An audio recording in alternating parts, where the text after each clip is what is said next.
صلو علیہ وآلہ صلو علیہ وآلہ صلو علیہ وآلہ۔ مسائل حج سیکھنا کیوں ضروری ہے؟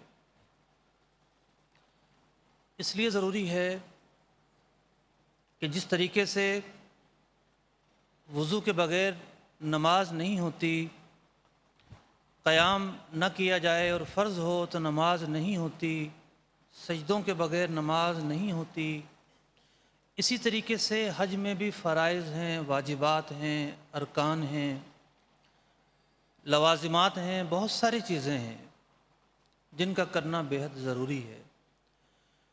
اور خود نبی اکرم علیہ السلام نے ارشاد فرمایا، تعلموا مناسککم فإنہا من دینکم، کہ تم حج کے مسائل سیکھو اس لیے کہ یہ تمہارے دین کا حصہ ہیں۔ طبرانی کبیر میں اور دیگر محدثین نے بھی اس روایت کو نقل کیا کہ حضرت ابن عمر رضی اللہ تعالیٰ عنہ فرماتے ہیں کہ میں مسجد مینا میں حاضر تھا، ایک انصاری اور ایک ثقفی نے حضور اکرم علیہ السلام کی خدمت میں حاضر ہو کر سلام عرض کیا اور کہا، یا رسول اللہ صلی اللہ علیہ وسلم، ہم کچھ پوچھنے آئے ہیں۔ حضور نے ارشاد فرمایا کہ جو تم پوچھنے آئے ہو وہ تم خود بتاؤ گے یا میں بتا دوں؟ عرض کی، یا رسول اللہ صلی اللہ علیہ وسلم آپ بتا دیجئے۔ ارشاد فرمایا کہ تو اس لیے حاضر ہوا ہے کہ گھر سے نکل کر بیت الحرم کے قصد سے جانے کو دریافت کرے، اور یہ کہ تیرے لیے اس میں کیا ثواب ہے، اور یہ کہ طواف کے بعد 2 رکعتیں پڑھنے کا مسئلہ پوچھنا چاہتا ہے، اور یہ کہ اس میں کیا ثواب ہے، اور صفا و مروہ کے درمیان سعی کو، اور یہ کہ اس میں تیرے لیے کیا ثواب ہے، اور عرفہ کی شام کے وقوف کو، اور تیرے لیے اس میں کیا ثواب ہے، اور جمار کی رمی کو، اس میں تیرے لیے کیا ثواب ہے، اور قربانی کرنے کو، اور اس میں تیرے لیے کیا ثواب ہے، اور اس کے ساتھ طواف افادہ یعنی طواف زیارت کو۔ تو دیکھیے حضرات صحابہ اکرام علیہم رضوان بارگاہ رسالت میں آ کر حج سے متعلق مسائل پوچھا کرتے تھے۔ نبی اکرم علیہ السلام جو کہ غیب کی خبریں جاننے والے ہیں، دلوں کے حالات پر مطلع ہیں، خود ہی ارشاد فرما دیا کہ آنے والا کیا پوچھنا چاہتا ہے۔ اب آپ علیہ السلام ان سوالوں کے جواب دے رہے ہیں۔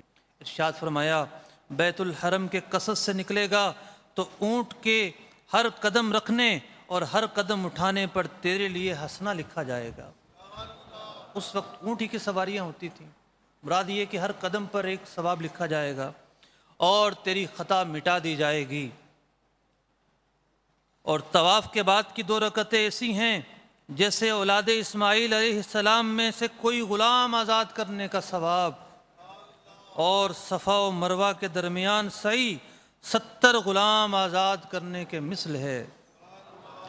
عرفہ کے وقوف کا حال یہ ہے کہ اللہ عز و جل آسمان دنیا کی طرف خاص تجلی فرماتا ہے اور تمہارے ساتھ ملائکہ پر مباحات فرماتا ہے، ارشاد فرماتا ہے، میرے بندے دور دور سے پراگندہ سر میری رحمت کے امیدوار ہو کر حاضر ہوئے ہیں، اگر تمہارے گناہ ریت کی گنتی اور بارش کے قطروں اور سمندر کے جھاگ کے برابر ہوں تو میں سب کو بخش دوں گا۔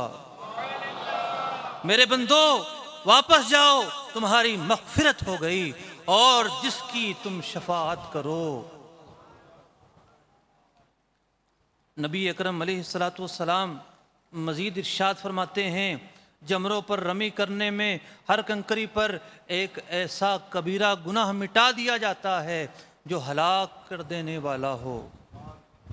قربانی کرنا تیرے رب عز و جل کے حضور تیرے لیے ذخیرہ ہے، اور سر مڈانے میں ہر بال کے بدلے حسنہ یعنی نیکی لکھی جائے گی اور گناہ مٹا دیا جائے گا۔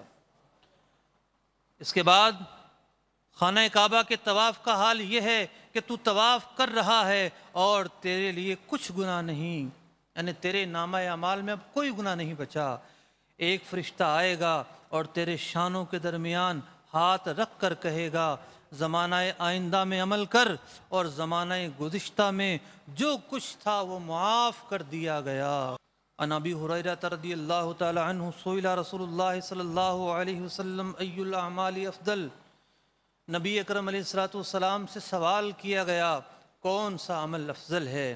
قال ایمان باللہ ورسولہ، اللہ اور اس کے رسول پر ایمان لانا۔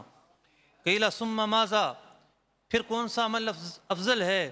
قال الجہاد فی سبیل اللہ، اللہ کی راہ میں لڑنا۔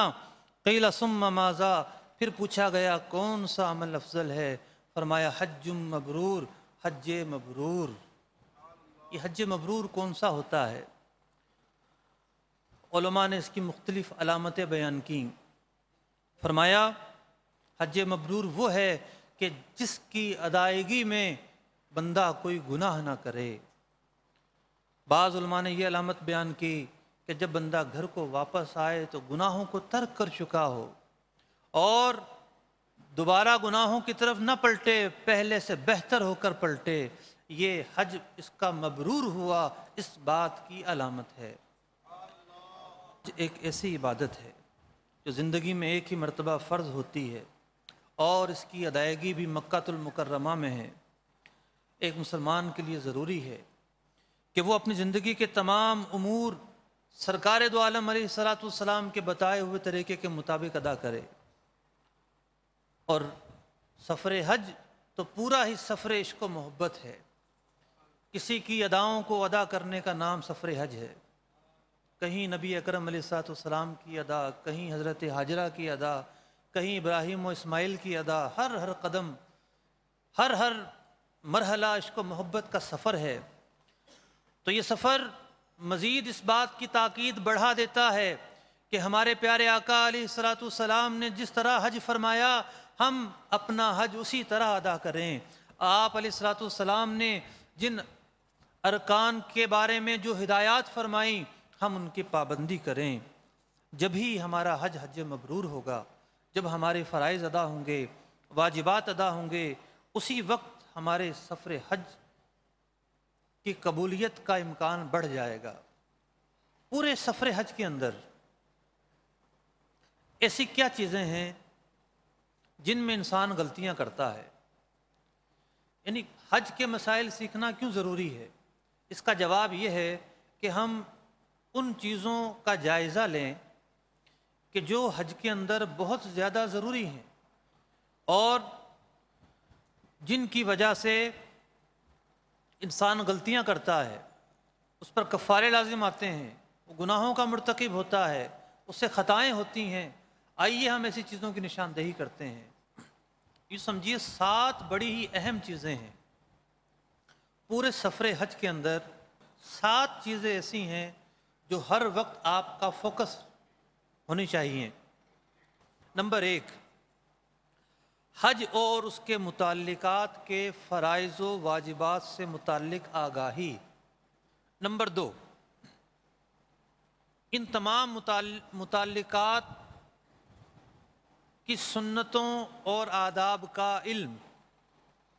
ان تمام متعلقات مثال کے طور پر احرام ہے، طواف ہے، سعی ہے، رمی ہے، وقوف مزدلفہ ہے، وقوف عرفات ہے، رمی ہے، قربانی ہے، طواف زیارت ہے، ان تمام کے فرائض اور واجبات، یہ پہلا نقطہ ہے۔ پھر ان کی سنتیں ہیں، جو آداب ہیں، ان کا بھی علم ہونا۔ نمبر 3، حج کے باطنی آداب کا علم ہونا۔ نمبر 4، ہر مقام کی فضیلت اور تاریخی پس منظر کا علم ہونا۔ نمبر 5، ہر مقام اور موقع پر پڑھی جانے والی دعاؤں کا اہتمام کرنا۔ نمبر 6، منافع حج، نفع کی جمع ہے منافع، منافع حج کا علم ہونا۔ نمبر 7، جو زائرین اپنے اپنے شیڈول کے مطابق مکہ المکرمہ اور مدینہ منورہ حاضر ہوتے ہیں انہیں اس بات کی آگاہی ہونا کہ یہاں نمازیں قصر پڑھنی ہیں یا پوری پڑھنی ہیں۔ صلو علیہ وآلہ صلو علیہ وآلہ صلو علیہ وآلہ